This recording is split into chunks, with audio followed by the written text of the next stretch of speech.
சுதந்திரிப்பதில்லை என்று முன்னே இப்பொழுதும். ஆமென். கெட்ட மரம், கெட்ட மனிதன். அல்லேலூயா.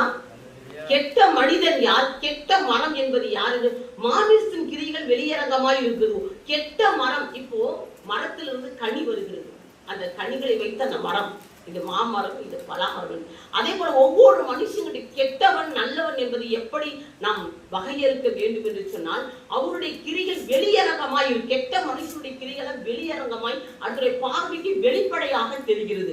அது அவனுக்குள்ள என்னென்ன கனிகள் வெளிப்படுகிறது, கெட்ட கனியெல்லாம் வெளிப்படுகிறது. அது என்னென்ன கனிகள் பார்த்தா கிரிகள் வெளியரங்கமாய் இருக்கிறது. அவைகள் விபச்சாரம், வேசித்தனம். அல்லேலூயா. நல்லா கவனிங்க. மனுஷனுக்குள்ள இருக்கிற கெட்ட கனிகளை பாருங்க. விபச்சாரம், வேசித்தனம். ஒவ்வொரு கெட்ட மனுஷன், நல்ல மனுஷனை குறிச்சு பேசல, நல்லா கவனிங்க. அல்லேலூயா. கெட்ட மனிதனுக்குள்ள, கெட்ட மனசுக்குள்ள வர கனி எப்பேற்பட்ட கனி? விபச்சாரம், வேசித்தனம், அசுத்தம், காம விகாரம். கர்த்தருடைய பிள்ளைகளே, இதுல இருந்து நம்ம கவனிக்க. விபச்சாரம் இருக்கக்கூடாது, அதே சமயத்துல வேசித்தனமும் இருக்கக்கூடாது. இன்னைக்கு பார்த்தீங்கன்னா ஒவ்வொரு மனிதனுக்குள்ளே பொல்லாத விபச்சாரமும் வேசித்தனமும் நிறைந்து காணப்படுகிறது.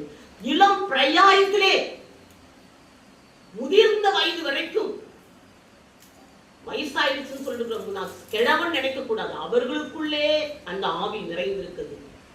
கருத்து தெரிஞ்சவனை குழந்தைகளுக்குள்ளே அந்த ஆவிகள் நிறைந்திருக்கிறது.